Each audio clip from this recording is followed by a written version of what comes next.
എങ്ങനെയാണ് നമുക്ക് ഒരു ടൈം ഓഡിറ്റ് സാധാരണക്കാർക്ക് നമുക്ക് എങ്ങനെ യൂസ് ചെയ്യാൻ പറ്റും? ടൈം ഓഡിറ്റ് നമുക്ക് ഇങ്ങനെ പറയാം, പ്രാക്ടിക്കലി ഞാൻ അപ്ലൈ ചെയ്യണത് ഇങ്ങനെയാണ്. നമ്മൾ ഉറങ്ങണ സമയത്ത് ഓരോ ദിവസം നമുക്ക് സമയത്തിന് 3 ഡിവൈഡ് ചെയ്യാം. ഒന്ന് വേസ്റ്റ് ചെയ്തിട്ടുള്ള സമയം, വേസ്റ്റഡ് ടൈം. ഇപ്പോൾ നമുക്ക് സ്ക്രോളിങ് വേണമെങ്കിൽ അതിൽ ഉൾപ്പെടുത്താം, അല്ലെങ്കിൽ നമുക്ക് അൺനെസസറി ആയിട്ട് നമുക്ക് ആവശ്യമില്ലാത്ത രീതിയിൽ നമ്മൾ സ്പെൻഡ് ചെയ്തിട്ടുള്ള സമയം.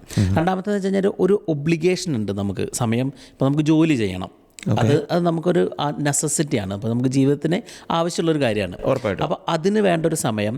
മൂന്നാമത്തെ നമ്മളൊരു ട്രൂലി ലിവിങ്ങിന് വേണ്ടിയിട്ടുള്ളൊരു സമയം. അത് നമുക്ക് ഇഷ്ടപ്പെട്ട് നമ്മൾ എൻജോയ് ചെയ്ത്, അല്ല ഇപ്പോൾ നമ്മളൊരു ഫാമിലിയുടെ കൂടെ ഒരു കണക്ഷൻ ഉണ്ടാക്കാൻ അല്ലെങ്കിൽ ലേണിങ്ങിനൊക്കെ ഉപയോഗിക്കുന്ന സമയമാണ് ആ ഒരു ട്രൂലി ലിവിങ് ടൈം.